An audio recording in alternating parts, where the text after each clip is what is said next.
الحمدللہ رب العالمین والصلاة والسلام علی سید الانبیاء والمرسلین اما بعد فاعوذ باللہ من الشیطان الرجیم بسم اللہ الرحمن الرحیم هل اتی علی الانسان حین من الدہر لم یکن شیئا مذکورا صدق اللہ العظیم وصدق رسولہ النبی الکریم الامین۔ پیارے اسلام بھائیو، قرآن مجید کا 29واں پارہ ہے، اس کی سیکنڈ لاسٹ یہ سورہ مبارکہ ہے، سورہ دہر، اس کی ابتدائی آیتیں ہیں۔ رب تعالیٰ ارشاد فرما رہا ہے کہ حل اتی علی الانسان حین من الدہر لم یکن شیئا مذکورا۔ بندے کے اوپر ایک وقت ایسا گزرتا ہے کہ اس کا ذکر کرنے والا کوئی نہیں ہوتا۔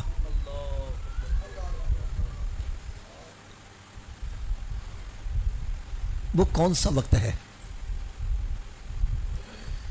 بچے کی پیدائش سے ایک سیکنڈ پہلے، ایک منٹ پہلے، ایک مہینہ پہلے، سال پہلے کسی کو کوئی پتہ نہیں۔ بھٹو صاحب آ رہے ہیں کہ ضیاء الحق آ رہا ہے۔ بچے کی پیدائش سے پہلے کسی کو کوئی پتہ نہیں کون آ رہا ہے، اور پھر جب اس کی ولادت ہوتی ہے اس کا نام رکھا جاتا ہے، پھر وہ دنیا میں آ کر کوئی ایکسٹرا آرڈنری کام کرے، اس کا بڑا نام اونچا ہوتا ہے، بڑا شہرہ ہوتا ہے، واہ واہ اس نے یہ کر دیا وہ کر دیا۔ پھر ایک وقت آتا ہے کل نفس ذائقۃ الموت، موت آ جاتی ہے۔ جب موت آتی ہے پھر بندہ کہتا ہے اے تے بھول ہی نہیں سکتا، اے تے بھول ہی نہیں سکتا۔ لیکن وقت کے گزرنے کے ساتھ ساتھ اس کا ذکر کم ہونا شروع ہو جاتا ہے۔ پھر ایک وقت آتا ہے لوگ چہرے بھول جاتے ہیں، شکلیں بھول جاتے ہیں، نام بھول جاتے ہیں، ذکر ختم ہو جاتا ہے۔ لیکن فرمایا میرے محبوب کو اپنے جیسا نہ سمجھنا، اپنے جیسا، تھوڑا سا اونچی آواز سے بولو، اپنے جیسا۔ سرکار ابھی تشریف نہیں لائے، آپ کا ذکر پہلے ہی ہو رہا ہے۔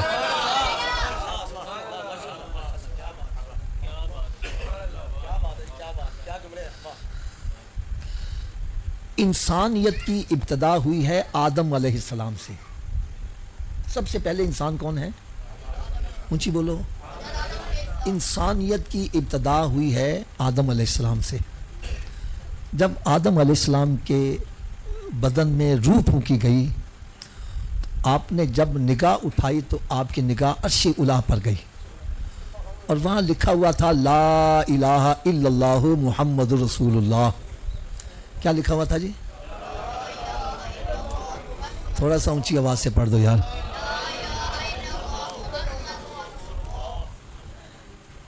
اچھا ایک اشارہ کروں، پریشان تو نہیں ہوں گے؟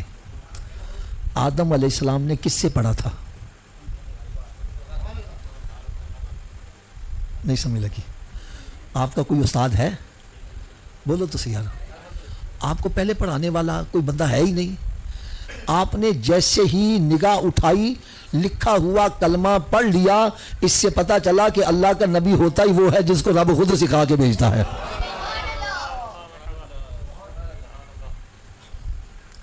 آپ کو ایک بڑی مزے کی بات بتلاؤں۔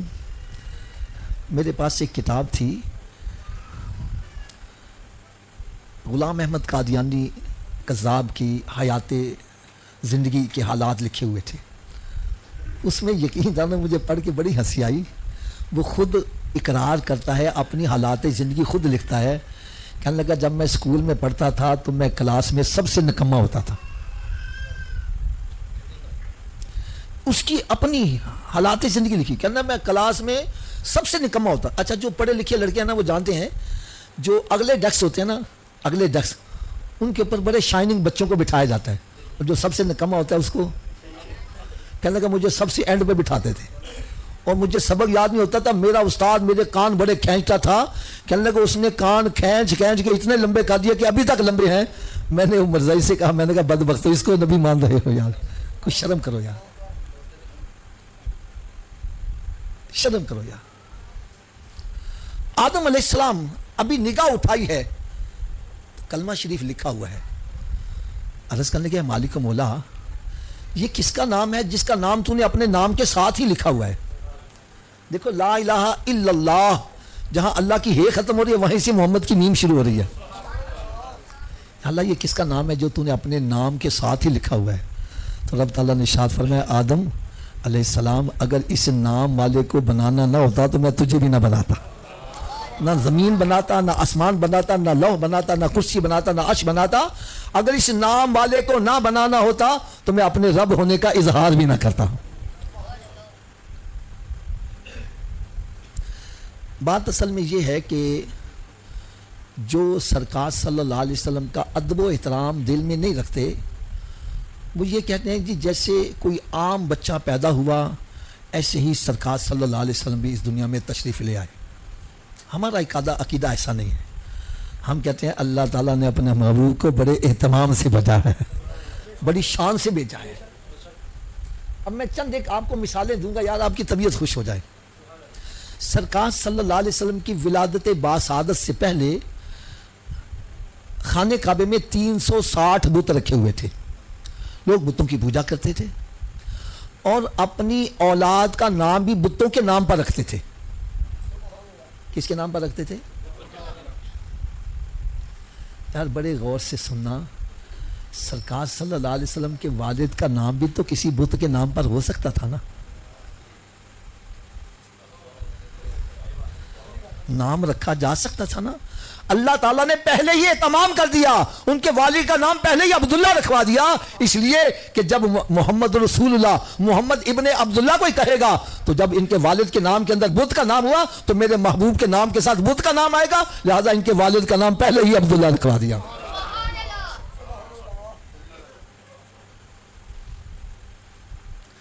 اور دوسری بات سنو، اللہ تبارک و تعالیٰ چاہتا یہ ہے جہاں میرا ذکر ہو وہیں میرے محبوب کا بھی ذکر ہو.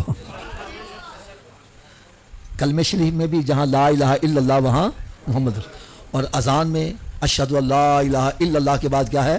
اشہد ان محمد رسول اللہ. نماز کے اندر بھی اللہ، نماز اللہ کی عبادت ہے، اس میں بھی السلام علیکہ ہے کہ نہیں یار؟ اور پھر اللہم صلی علی محمد وعلی آل محمد. اچھا جو بندہ مسلمان ہے وہ تو پڑھے گا محمد رسول اللہ. کیا پڑھے گا جی؟ جب محمد رسول اللہ کو کہے گا تو محمد کے ساتھ اللہ کا ذکر آ گیا نا.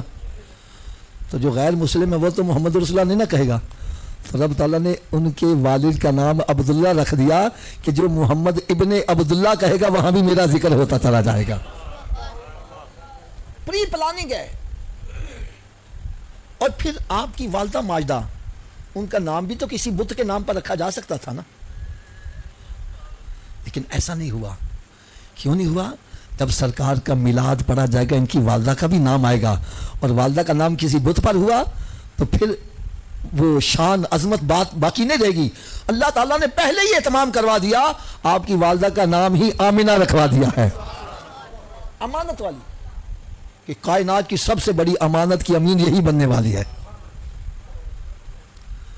اور پھر جہاں سرکار کے میلاد کا ذکر ہوگا آپ کی رضائی ماں حضرت حلیمہ سعدیہ کا بھی ذکر آئے گا. ان کا نام بھی کسی بت کے نام پر رکھا جا سکتا تھا لیکن فرمایا نہیں، اس کا نام بھی پہلے ہی رکھوا دیا حلیمہ سعدیہ. حلم والی بھی ہے اور سعادت والی بھی ہے کہ اس کی گود میں اللہ کا محبوب آ رہا ہے. اور پھر مہینہ کون سا ہے یار؟ اونچی آواز نہ بولو تھا. ربیع الاول کا مطلب کیا ہے؟ پہلی بہار ہی سرکار ہے. اور دن کون سا ہے؟ پیر کا دن. کیوں ہے؟ پیروں کا پیر آ رہا ہے. اچھا سب آپ بتلاؤ، یہ پیر کے دن کو انگلش میں کیا کہتے ہیں؟ اونچی بولو یار. یہ منڈے کیا ہے؟ اصل میں یہ صحیح لفظ ہے مون ڈے، چاند کے چمکنے کا دن ہے. پہلے ہی اہتمام کروایا. اب اگلی بات سنو گے آپ کو بڑا مزہ آئے گا. تاریخ کون سی ہے؟ اونچی بولو یار. یہ 12 تاریخ کیوں ہے؟ کبھی سوچا ہے؟ یہ گھڑی ہے نا، اس پہ گنتی شروع ہوتی ہے 1 2 3 4 5 اور 12 کے اوپر آ کے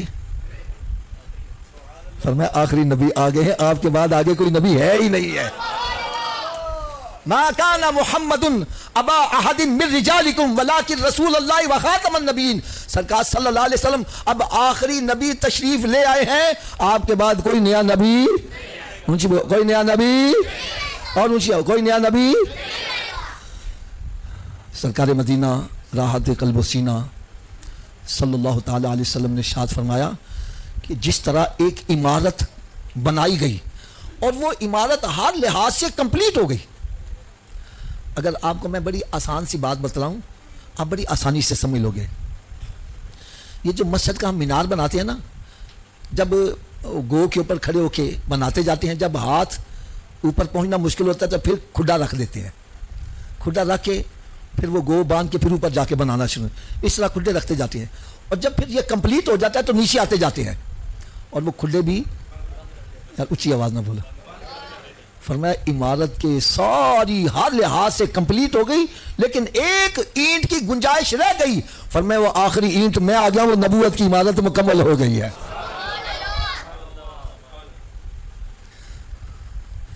اچھا اگر ابھی بھی سمجھ نہیں آئی میں اور بڑی آسان سی بات بتلا دوں.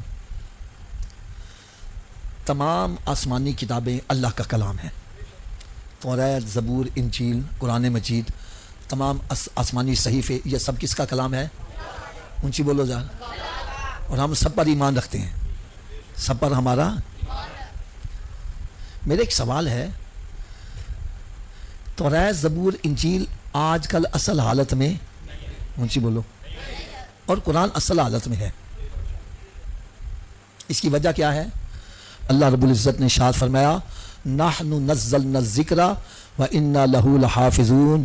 یہ میرا ہی ذکر ہے اور میں ہی اس کی حفاظت کرنے والا ہوں. قرآن کی حفاظت کون کر رہا ہے؟ اونچی بولو ذرا. تو اللہ تعالیٰ نے پہلی کتابوں کی حفاظت کی ذمہ داری کیوں نہیں لی؟ ہے تو وہ بھی اللہ کا کلام. پہلی کتابوں کی حفاظت کی ذمہ داری نہیں لی، لہٰذا وہ اصل حالت میں نہیں ہے. قرآن کی ذمہ داری لی، آج قرآن اصل حالت میں ہے. میں کہتا ہوں پہلی کتابوں کی کیوں نہیں حفاظت کی ذمہ داری لی گئی؟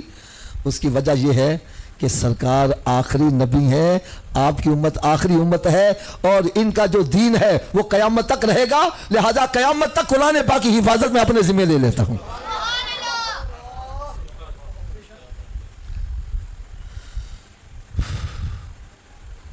لہٰذا اگر کوئی بندہ یہ دعویٰ کرے کہ میرے اوپر وحی اترتی ہے، اس کے لیے بڑی ایک آسان سی آیت ہے، بڑی آسان سی آیت ہے، اور ہم جب ختم شریف پڑھتے ہیں اس میں اس کو پڑھتے بھی ہیں.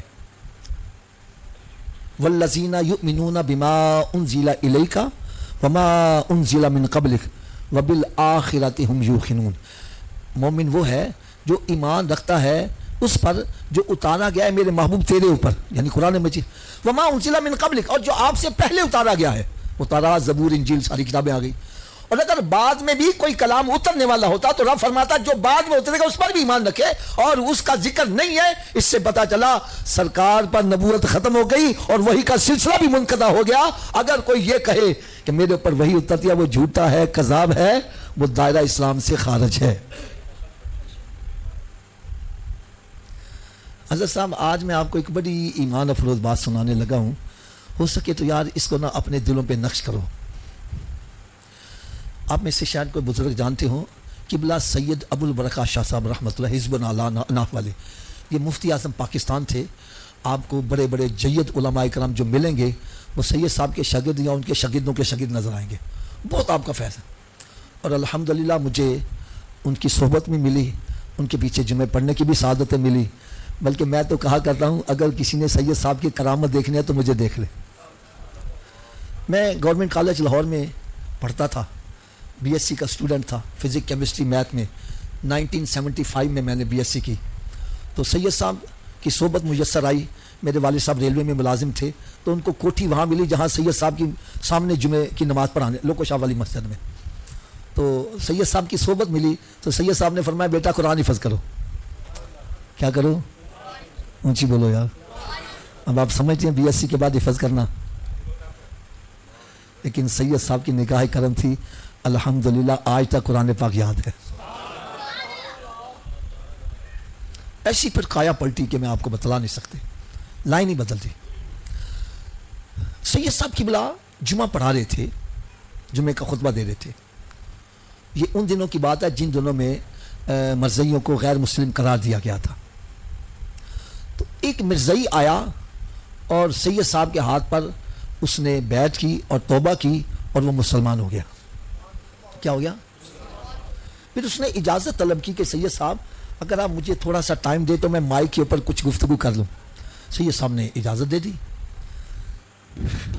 اس بندے نے بتلایا کہ میں قادیانیوں کے گھر میں پیدا ہوا، جوان بھی وہیں، پڑھا لکھا بھی وہیں، اور شادی شدہ بھی اسی خاندان میں، لیکن کہنے لگا میری ایک بات کا کوئی جواب نہیں دے پایا۔ ایک مسئلہ میرے ذہن میں ایسے اٹکا ہوا تھا کہ میں بڑے بڑے ان کے گرو گھنٹالوں کے پاس جاتا تھا اور کہتا تھا مجھے اس کا جواب دو۔ کہنے لگا مجھے جواب نہیں کو دیتا تھا، آخر کار میں ان کو چھوڑ کر مسلمان ہو گیا ہوں۔ اور کہنے لگا یہ سارے میری بات یاد رکھ لو، قیامت آ جائے گی کوئی مرزائی قادیانی اس کا جواب نہیں دے سکے گا۔ وہ آپ بھی بڑی توجہ سے سنو، وہ کیا سوال تھا۔ مرزا غلام احمد قادیانی کو دو گروپ ہیں ماننے والے، ایک ہے لاہوری گروپ اور ایک ہے مرزائی قادیانی۔ لاہوری گروپ اس کو نبی نہیں مانتے، وہ کہتا ہے یہ مجدد ہے، کیا ہے، اور دوسرے اس کو نبی مانتے ہیں۔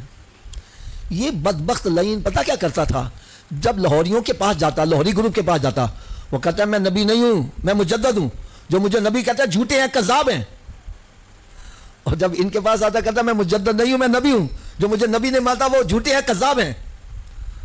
کہنے لگا میں بڑے بڑے ان کے علماء کرام، بڑے بڑے اسکالروں کے پاس گیا اور ان سے کہا کہ بھائی اگر اس کو مجدد مانتے ہیں تو نبی کی طرف سے جھوٹا بنتا ہے، اگر نبی مانتے ہیں تو مجدد کی طرف سے جھوٹا بنتا ہے۔ جھوٹا تو مومن نہیں ہو سکتا، نبی کیسے ہو سکتا ہے؟ یہ میں وہ بات کر رہا ہوں جو آپ اس کو آن دی ریکارڈ بات ہے، آج بھی جو لاہوری گروپ ہے اس کو نبی نہیں مانتے۔ جب ان کے پاس آتا کہتا میں مجدد ہوں، نبی نہیں ہوں، جو مجھے نبی مانتے ہیں وہ جھوٹے ہیں۔ اور حدیث پاک میں آپ کو سنا دوں تاکہ اور آپ کی طبیعت صاف ہو جائے۔ سرکار مدینہ راحت قلب و سینہ صلی اللہ تعالی ایک مرتبہ یوں سمجھے ٹیک لگا کر ایزی ہو کر سرکار صلی اللہ علیہ وسلم جلوہ فروز ہیں۔ ایک صحابی عرض کریں یا رسول اللہ وسلم کیا مومن جو ہے وہ بزدل ہو سکتا ہے؟ مومن بزدل ہو سکتا ہے؟ تو سرکار صلی اللہ علیہ وسلم تھوڑی دیر خاموش رہے، پھر فرمایا ہاں اس سے بزدلی ہو سکتی ہے۔ پھر ایک سوال کیا یار کیا مومن خائن ہو سکتا ہے؟ سر نے پھر تھوڑی دیر خاموش رہے، پھر فرمایا ہاں اس سے خیانت ہو سکتی ہے۔ پھر یاد کیا مومن جھوٹا ہو سکتا ہے؟ سرکار صلی اللہ علیہ وسلم نے توقف نہیں فرمایا، فوراً ٹیک چھوڑی، فرمایا مومن اور جھوٹا ہو یہ ہو ہی نہیں سکتا۔ ارے جھوٹا مومن نہیں ہو سکتا، وہ ولی کیسے ہو سکتا ہے، وہ نبی کیسے ہو سکتا ہے، وہ مجدد کیسے ہو سکتا ہے؟ مجھے تو یقین جانو ان کے ماننے والوں پر بڑی حیرانگی ہوتی ہے، بڑی حیرانگی ہوتی ہے۔ لیکن پھر میرا دل مطمئن کیسے ہوتا ہے، مطمئن کیسے ہوتا ہے؟ میرے آقا صلی اللہ علیہ وسلم سے بہتر سمجھانے والا کوئی نہیں، بہتر سمجھانے والا۔ لیکن ابو لہب ابو جہل ایمان نہیں لائے، جن کے دلوں پر مہر لگ جائے جتنا مرضی سمجھاؤ وہ سیدھے نہیں ہوتے۔ اب میں آپ کو اس کی چند باتیں بتلاتا ہوں، یقین جانو اس قدر شرم آتی ہے۔ اس نے خود دعویٰ کیا، اس بدبخت نے پتہ کیا سوچا، چلو سرکار صلی اللہ علیہ وسلم کے بعد نبوت کا اعلان کریں گے تو لوگ مخالفت کریں گے کہ جناب سرکار کے بعد تو کسی نبی نے آنا ہی نہیں ہے، تو عیسیٰ علیہ السلام نے تو آنا ہے نا۔ وہ کہنے لگا میں مسیحی موعود ہوں، میں وہی عیسیٰ ہوں جس کی بشارت آئی ہے، حدیثوں میں آیا، ذکر آیا ہے۔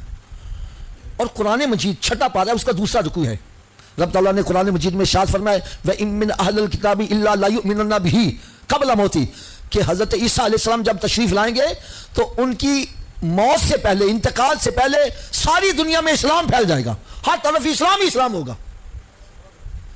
اب بھی ہو سکے اس قرآن کی آیت کو پڑھیں وَإِن مِّنْ أَهْلِ الْكِتَابِ إِلَّا لَيُؤْمِنُنَّ بِهِ قَبْلَ مَوْتِهِ۔ حضرت عیسیٰ علیہ السلام ہمارا عقیدہ آسمانوں پر زندہ اٹھا لیے گئے ہیں اور وہ دوبارہ تشریف لائیں گے، نبی بن کے نہیں آئیں گے، سرکار کے امتی بن کے آئیں گے۔ حضرت امام مہدی وہ امامت کروانے لگیں گے، وہ دعوت دیں گے جناب آپ آ کر آگے امامت کروائے، تو آپ ارشاد فرمائیں گے میں سرکار کا امتی بن کے آیا ہوں، لہٰذا میں آپ کے پیچھے نماز پڑھوں گا۔ اچھا، اس نے دعویٰ یہ کیا میں وہی عیسیٰ ہوں جس نے آنا ہے، اور میں اگر ساری دنیا میں اسلام نہ پھیلا سکا تو میں جھوٹا ہوں گا، کذاب ہوں گا۔ جب یہ مرنے لگا تو لوگوں نے کہا یار ساری دنیا اسلام سے پھیلیا ہی نہیں۔ اس بدبخت نے پتہ کیا جواب دیا؟ کہنے لگا 70 ایسے نبی تھے جن کے کہے ہوئے باتیں غلط ثابت ہوئی، میری غلط ہوئی تو پھر کیا ہو گیا؟ اچھا، پھر لوگوں نے سوال کیا یار حضرت عیسیٰ علیہ السلام تو مردوں کو زندہ کرتے تھے، ماتذات اندھے کو صحیح، کوڑ کے مرض والے کو صحیح کر دیتے تھے، مٹی سے پرندہ بنا کے پھونک مارتے تھے زندہ ہو کے اڑ جاتا تھا، جو کھا کیا وہ بتلا دو، جو گھر میں چھوڑ گیا وہ بھی بتلا۔ کہنے لگا ان کے اندر تو کمالات ہیں، آپ کہتے ہیں میں عیسیٰ ہوں تو آپ یہ کمالات کر کے دکھاؤ۔ کہنے لگا حضرت عیسیٰ علیہ السلام تو جادوگر تھے، اگر میں جادو کو اچھا سمجھتا تو میں ان سے بھی بڑے کرتب کر کے دکھا دیتا۔ اب نبی کو جادوگر کہنا یہ تو کفر ہے۔ کہنا وہ مسمرزم کی وجہ سے، جادو کی وجہ سے یہ ایسا کام کرتے تھے، اور میں اگر جادو کو صحیح سمجھتا ہوتا تو میں ان سے بھی بڑے کمالات کر کے دکھا دیتا۔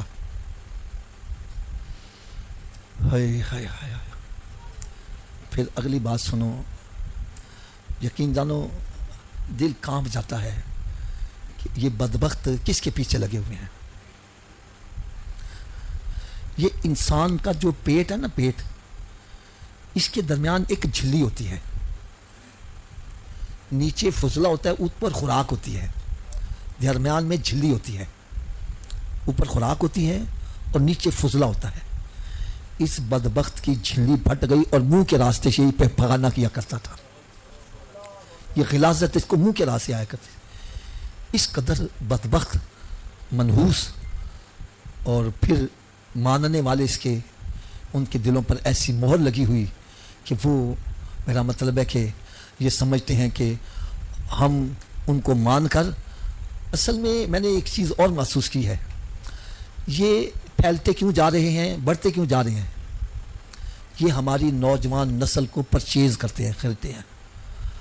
میں آپ کو اپنا ذاتی ایک واقعہ سناتا ہوں۔ حضرت صاحب میں کافی عرصے سے نا مغل پورے چوک میں نا ایک مسجد ہے، جامعہ مسجد انوار محمدیہ، تو وہاں پر خطابت اور امامت بھی کرواتا تھا، خطابت ابھی بھی جاری ہے۔ میرے پاس نا ایک نوجوان لڑکا آیا، یہ میں آپ سب کو اس لیے بتلا رہا ہوں کہ ان کے مکر و فریب سے بچ کے رہو۔ مجھے کہنے لگا حافظ صاحب میں پریشان بڑا رہتا ہوں، میں نے کہا یار تو پریشان کس وجہ سے ہے؟ کہنے لگا یہ مجھے بھی سمجھ نہیں آتی، میں پریشان کیوں ہوں۔ خیر میں نے اس کو کریدنا چاہا، میں کہا یار تم کرتے کیا ہو؟ کہنے لگا جی میں نے BA کیا ہوا ہے لیکن بے روزگار ہوں، ملازمت نہیں مل رہی۔ میں نے کہا تم نے اس کے لیے کچھ کیا ہے؟ کہنے لگا ہاں ایک بندہ مجھے ملا، اس نے کہا بھائی ہم تجھے باہر کے ملک میں بھیج دیتے ہیں، تنخواہ بھی معقول ملے گی، کھانا بھی فری ہوگا، رہائش بھی فری ہوگی، اور تیرا پیسہ بھی کوئی نہیں لگے گا، صرف اس کے بدلے میں تو ایک کام کر دے، اپنے شناختی کارڈ پر لکھوا دے کہ میں مرزئی ہوں، ہم تجھے پیسہ بھی کوئی نہ لوں گے، تنخواہ بھی معقول، رہائش بھی، اور کھانا سب کچھ فری ہوگا۔ میں نے کہا پھر تم نے کیا کہنا؟ میں نے لکھوا دیا۔ میں نے کہا بدبخت، سکون تو ایمان کے اندر ہے، اسلام کے اندر ہے، تو دائرہ اسلام سے ہی خارج ہو گیا، تجھے سکون کہاں سے ملے گا؟ آج کے نوجوان نسل وہ ان چکروں میں پڑے ہوئے ہیں، یا چلو باہر جانا میں کسی طریقے نال بھی جاؤ صحیح۔ اس کی سب سے بڑی وجہ کیا ہے؟ اگر ناراض نہ ہو، سب سے بڑی وجہ ہے کہ آج ہمارے دلوں میں ایمان کی قدر نہیں رہی۔ ایمان ہمیں ملا ہے مفت میں، گھر میں پیدا ہوئے، کان میں اذان آ گئی، دین کی خاطر ہم نے کوئی تکلیف اٹھائی نہیں ہے، مفت میں دین مل گیا، اس لیے قدر نہیں ہے۔ ایزی کم ایزی گو، مال مفت دل بے رحم ہوتا ہے۔ لہذا کئی ایسے بندے آپ نے دیکھے ہوں گے، وہ کہتا ہے ایمان پلے روے نہ روے، دولت آنی چاہیے، دولت کی خاطر بک جاتے ہیں یار. اگر آپ حضرات اپنے ایمان کا کچھ جائزہ لینا چاہیں, ویسے تو ایک بات یاد رکھو, الحمدللہ ہم سرکار صلی اللہ علیہ وسلم کی شفاعت پر بھی ایمان رکھتے ہیں اور اللہ تعالیٰ کی رحمت پر بھی یقین ہے, ایمان ہے. یہ علیحدہ بات ہے, کچھ بندے نماز نہیں پڑھتے, روزہ نہیں رکھتے, گناہوں بڑی زندگی بسر کرتے رہتے ہیں. ان سے کوئی یار نماز پڑھے اگر, اور اللہ بڑا کریم ہے, یار شراب نہ پیا اور اللہ بڑا کریم ہے, یار یہ بات غلط ہے, یہ بات غلط ہے. اللہ تعالیٰ کی رحمت کے بھروسے پر گناہوں پہ دلیر ہو جانا, اسلام اس کی اجازت ہے. سرکار کی شفاعت کے بھروسے پر گناہوں پہ دلیر ہو جانا, اسلام اس کی اجازت نہیں دیتا. جو بندہ یہ کہتا ہے نا اللہ بڑا کریم ہے, اللہ بڑا کریم ہے, میں اس کو ایک چھوٹی سی مثال دوں گا, آپ بڑی آسانی سے میری بات سمجھ لو گے. حضرت صاحب آپ بتلاؤ, آپ کی زمین ہو, آپ اس پہ ہل بھی نہ چلاؤ, بیج بھی نہ ڈالو, پانی بھی نہ دو, کھاد بھی نہ ڈالو, اور کہو امب بڑے بڑے بڑے لگ جائیں گے, گندم بڑی اچھی, اللہ بڑا کریم ہے, لگا دے گا گندم, لگ جائے گی؟ نہیں بھائی, طریقہ کار کیا ہے؟ جو ہماری ذمہ داری ہے ہم ادا کریں. ہم ہل بھی چلائیں, بیج بھی ڈالیں, کھاد بھی ڈالیں, اور اس کی حفاظت بھی کریں, اور بار بار مشقیں پانی بھی ڈالیں. جیسے میاں محمد رحمۃ اللہ فرماتے ہیں, مالی دا کام پانی دینا مشقہ نہ پاوے, اور مشقہ پاوے. فرمایا مالی دا کام پانی دینا تے بار بار مشقہ پاوے, مالک دا کام پھل پھلانا لاوے یا نہ لاوے. اور جو مالی دا کام ہے وہ اپنا کام کرے. ہم مالی ہے, ہمیں چاہیے نیکیوں کا جو ہے وہ ہم پانی دیتے رہیں, اور آگے مالک کا کام ہے قبول کرے یا نہ کرے. یہ ہے صحیح طریقہ, یہ ہے صحیح عقیدہ. بات سمجھ آئیے؟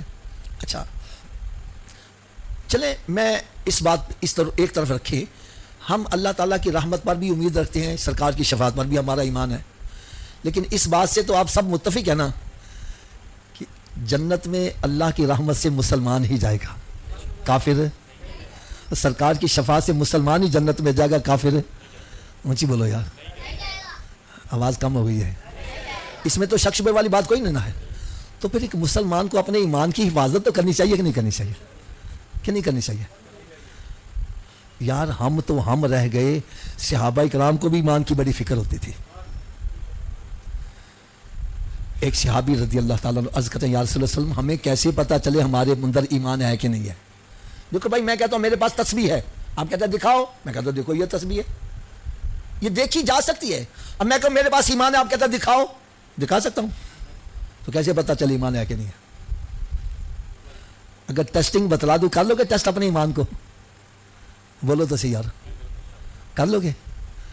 لو, میرے آقا صلی اللہ علیہ وسلم سے سوال کیا گیا, یار ہمیں کیسے پتہ چلے ہمارے اندر ایمان ہے کہ نہیں ہے؟ سرکار نے ایسا کمال جواب دیا, فرمایا جب تمہیں نیکی اچھی لگنے لگے اور گناہ برا لگنے لگے, سمجھ جانا دولت ایمان موجود ہے. اور اگر اچھائی برائی میں تمیز ہی ختم ہے, پھر ایمان کی فکر پیدا کرو یار. آج بندے کہہ رہے اور سب جائز ہے, اے مولوی ڈراندے نے, سب جائز کیسے ہو گیا؟ حلال حلال ہے, حرام لا یستوی اصحاب النار و اصحاب الجنہ, جنتی دوزخی برابر ہے, مومن اور فاسق دونوں برابر ہیں, نہیں ہو سکتے. اچھا, ایمان چیک کرنا ہے تو ایک اور نسخہ بتلا دوں, اونچی بولو, لوڈ ہے, آواز کم ہو گئی ہے, سب کو ضرورت ہے. لو حضرت صاحب, یہ ایسا کمال نسخہ ہے, آپ کو کسی کے پاس جانے کی ضرورت, خود ہی چیک کر لیا کرو. کر لو گے چیک؟ جیسے تھرمامیٹر نہیں ہوتا, بندہ خود ہی لگا کے چیک کر لیتا ہے بخار ہے کہ نہیں ہے, ڈاکٹر کے پاس جانے کی ضرورت نہیں ہے. میں ایسا نسخہ دوں, آپ خود ہی چیک کر لیا کرو. بتا دو نسخہ. تو جی, جو اپنا ایمان چیک کرنا چاہتا ہے اس کو چاہیے مسجد میں چلا جائے. کہاں چلا جائے؟ یا تھوڑا جو اچھی آواز نہ بولے گا نا, جڑے اونگ رہے ذرا بیدار ہو جان. یقین جانو, میں بڑی زبردست گلاں تان دسان لگاواں, یہ تان عام جلسیاں 'چ نہیں گلاں ملن گیا. عام جلسیاں 'چ اسی جنت دیاں ٹکٹاں وانڈنے ہاں, پاویں کو ماں باپ نو قتل کر کے اسی جنت دیاں ٹکٹاں وانڈنیاں نے, پاویں شرابی ہے زانی ہے, اسی جنت دیاں ٹکٹاں وانڈنیاں نے. بھائی جنت اتنی سستی نہیں ہے. ایمان چیک کرنا ہے تو کہاں چلے جاؤ؟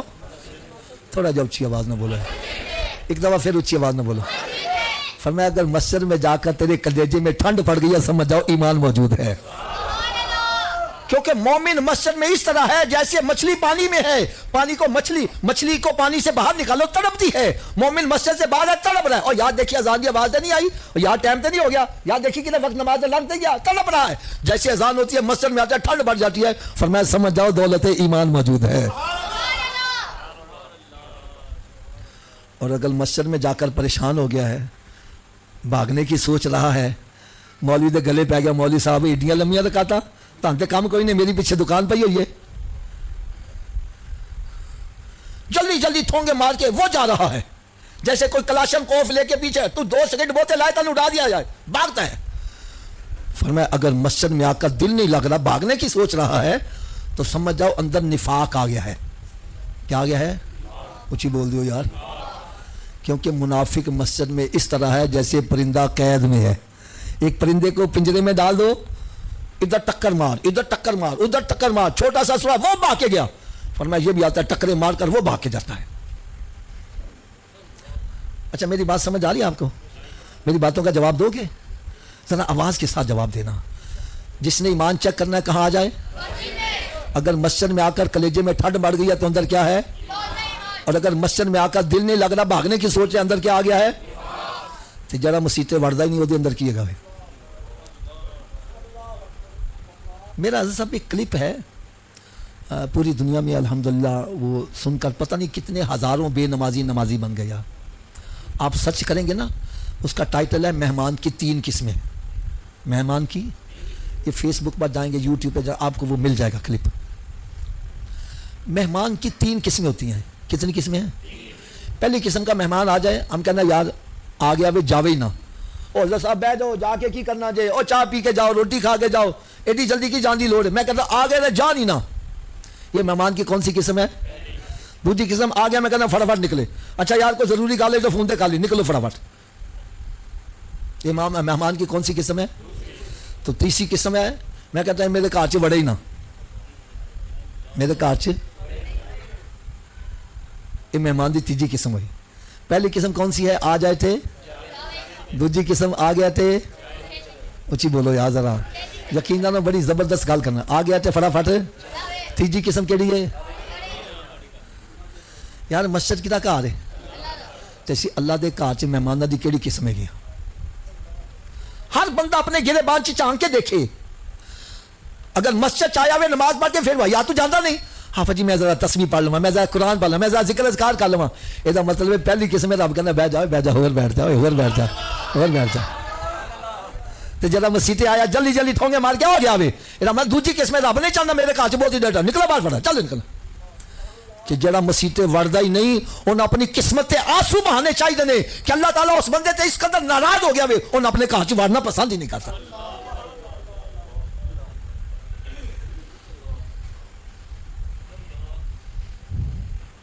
کیونکہ حضرت صاحب میرا عقیدہ وے، تسی پتہ نہیں یار اتفاق کرو یا نہ کرو، مسجد وچ بندہ رب دی توفیق نال جاندا اپنی ہمت نال، اونچی بولو اپنی ہمت نال۔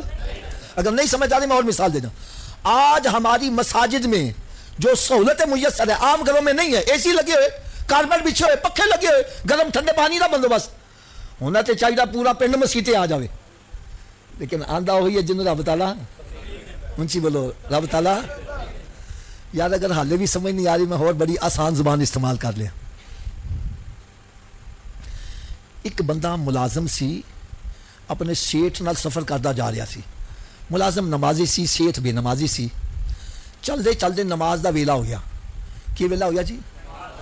اور کہنے لگا سیٹھ جی نماز پڑھ لئیے، اور کہنے لگا مسیت آئی تے پڑھ لئی، مسیت آئی تے اچھی بولو مسیت آئی تے چلے چلے مسیت بھی جی میں تاڑی تھانے والی مسجد ہے، سڑک دیکھتی ہے نا، سیٹھ باہر کھلو گیا تو ان کا جا کے نماز پڑھ لے، وہ اندر گیا نماز پڑھنے لگ پیا، نماز کوئی سرور آیا، سجدے لمبے ہو گئے، کوئی رکوع لمبا ہو گیا، کوئی قاعدہ لمبا ہو گیا، وہ باہر کھلوتا پریشان ہو گیا، تو باہر کھلو کے آواز کی دینا، اوئے اوئے تو باہر کیوں نہیں آ رہا، اوئے اور کنے تن اندر پھاڑ لیا ہے، کہنا تن باہر نہیں آن دینا، کہنا جیڑا تن اندر نہیں آن دے رہا میں باہر نہیں آن دے رہا۔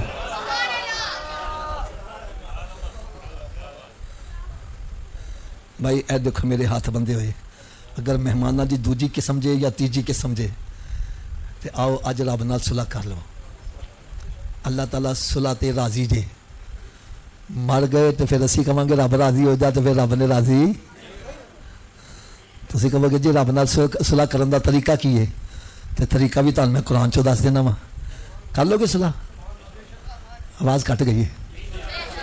یقین جانو میں تمہیں سچی گل دساں، حقیقت دیکھا جائے اج رب تعالیٰ ساڈے سارے تے بڑا سخت ناراض ہے. یار ساڈے فلسطین دے اتنے کساں بچوں کو ذبح کیتا جا رہا ہے، اور اسی انہاں دے خلاف آواز بھی نہیں اٹھا سکتے، اسی انہاں نوں پانی دا ایک گھٹ بھی نہیں پیا سکتے. بے بسی دا عالم ہے وے کہ اسرائیل دے ارد گرد سارے مسلمان ممالک نے ایک پانی دا گھٹ نہیں کسی نے پیا سکتے. پھر اج یہ سارے تے مہنگائی دا عذاب ہے کہ نہیں ہے؟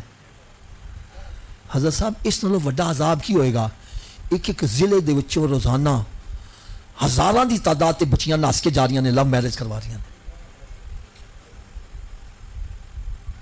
ماں باپ دا ادب و احترام ختم ہو گیا، حلال حرام دی تمیز ختم ہو گئی. خدا را آؤ اللہ تعالیٰ نال صلح کر لو، رب تعالیٰ نال صلح کر لو.